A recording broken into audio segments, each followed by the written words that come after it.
Emociones que construyen puentes. Inteligencia emocional para resolver conflictos en el aula y la familia. Buenas noches, mi nombre es William Matiz y bienvenidos una vez más a Psicología con Matiz. El día de hoy vamos a hablar sobre los componentes de la inteligencia emocional aplicados al abordaje y la resolución asertiva de conflictos en los escenarios educativos. El propósito es ofrecer tanto a los docentes como a las familias herramientas prácticas para comprender por qué surgen los conflictos en el aula y cómo enfrentarlos de una manera constructiva. Este tema es sumamente interesante e importante porque el aula es un espacio donde conviven distintos ritmos de aprendizaje, personalidades y formas de comunicarse. Y porque lo que ocurre en el aula repercute directamente en el bienestar emocional de los estudiantes y en la tranquilidad de sus familias. Definamos conflicto. El conflicto se puede entender como una divergencia entre dos o más personas originada por percepciones distintas, intereses no atendidos o formas de actuar que resultan incompatibles ante una misma situación. Lejos de ser algo negativo en sí mismo, el conflicto forma parte natural de la interacción humana. Surge en cualquier espacio donde las personas conviven, se comunican y persiguen metas propias. En el contexto educativo esto es todavía más evidente, pues el aula reúne a niños, niñas, adolescentes y jóvenes con historias, ritmos de aprendizajes y niveles de seguridad muy distintos, lo que hace que las diferencias se emerjan con frecuencia. Comprender esto permite a docentes y familias dejar de ver el conflicto como una amenaza y más bien como una oportunidad de aprendizaje socioemocional. Ahora, orígenes del conflicto. Existen tres elementos fundamentales que suelen originar los conflictos en el aula: la percepción, la comunicación deficiente y las necesidades insatisfechas o las relaciones de poder. En primer lugar, la percepción se refiere a que cada persona interpreta una misma situación desde su propia experiencia y sus propios temores. Por ejemplo, vamos a crear el escenario de Juan y Carlos en una actividad de producción oral en inglés. Juan es un estudiante con mayor exposición al idioma. Él puede percibir los errores como algo evidente y sin importancia, mientras que Carlos, quien no tiene la misma exposición, por tanto menos dominio, puede percibir esas mismas correcciones como una burla pública, lo que genera una reacción defensiva. Juan empieza a hacer burla del nivel inglés de Carlos y este alza la voz para defenderse, lo que escala en un conflicto entre ellos y la docente María interviene y reprende a Carlos por su reacción. En segundo lugar, la comunicación deficiente ocurre cuando los elementos se transmiten sin respeto o sin ninguna claridad, o cuando no se escucha a todas las partes involucradas. En el ejemplo que estamos estudiando, frases dichas en tono de burla frente al grupo, mezclando idiomas para resaltar el error del compañero, rompen la confianza necesaria para el trabajo colaborativo y detonan la escalada del conflicto. En tercer lugar, las necesidades insatisfechas y las relaciones de poder también influyen de manera determinante. Cuando un estudiante no recibe el acompañamiento diferenciado que requiere para expresarse con seguridad, o cuando se establece una relación desigual entre quienes dominan más el idioma y quien no, se generan sentimientos de exclusión y frustración que, si no se atienden a tiempo por parte de la persona docente, se convierten en el detonante de un conflicto. Ahora hablemos de estrategias de manejo del conflicto. La primera estrategia es la escucha activa. Escuchar a todas las partes antes de intervenir implica que el docente, en lugar de sancionar de inmediato a quien reaccionó de manera más enérgica, se detenga a recoger la versión de cada uno de los estudiantes involucrados.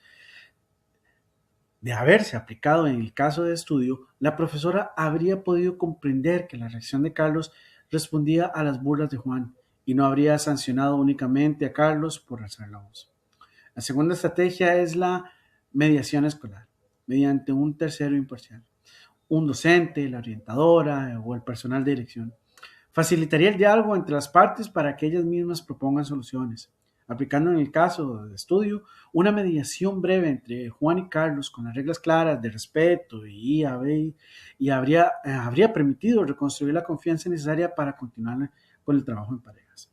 La tercera estrategia es el refuerzo y recordatorio oportuno de las normas de convivencia, de las reglas de interacción oral establecidas por el trabajo colaborativo. Retomar estas normas antes de que el conflicto escale y no solo después del incidente previene que las diferencias de nivel académico se conviertan en burla o discusión.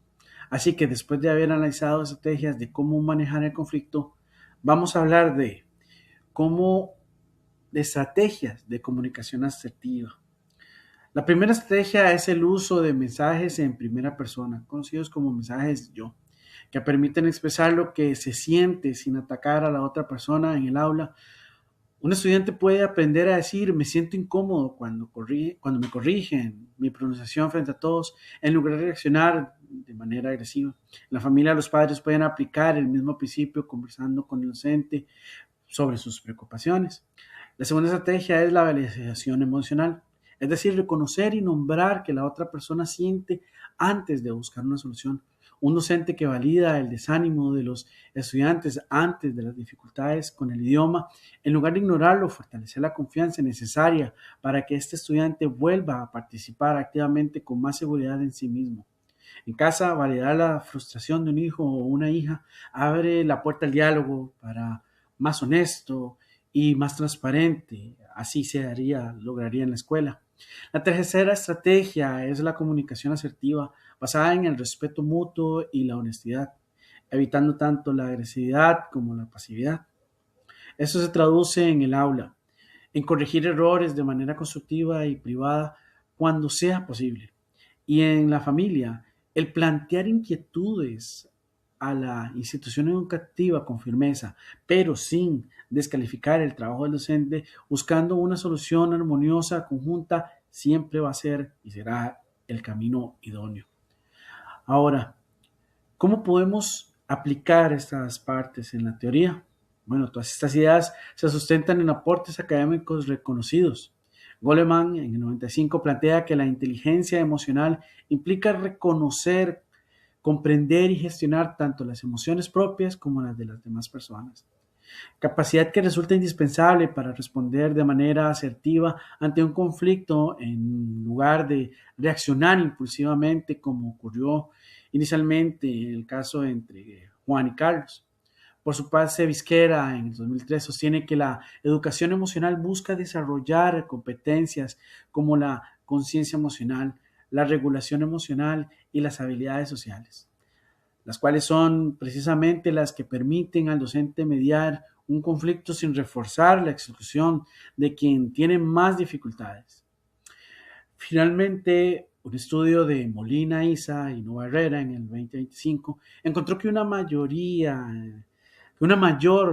inteligencia emocional en el estudiantado favorece la comunicación asertiva, la autorregulación frente a los conflictos y una mayor empatía hacia los demás, lo que confirma que trabajar estas competencias en el aula tiene un efecto directo y medible sobre la manera en que los niños, niñas, adolescentes y jóvenes resuelven sus diferencias. Bueno, para ir terminando sobre el tema, solo queda decir que los conflictos en el aula surgen principalmente de la percepción, la comunicación deficiente y las necesidades insatisfechas que pueden abordarse mediante la escucha activa, la mediación y el refuerzo de las normas de convivencia. Junto con una comunicación asertiva basada en mensajes en primera persona, la validación emocional y el respeto mutuo. La inteligencia emocional y la resolución de conflictos están estrechamente relacionadas. Solo una persona capaz de reconocer y regular sus propias emociones puede acompañar a otras a resolver sus diferencias de manera pacífica. Lo invito a usted, que me está viendo, y a docentes, a las familias, a aplicar estrategias en su día a día, estrategias de inteligencia emocional, porque cada conflicto bien gestionado en la escuela y en el hogar es también una oportunidad para formar personas más empáticas y respetuosas. Bueno, hasta aquí llegamos el día de hoy.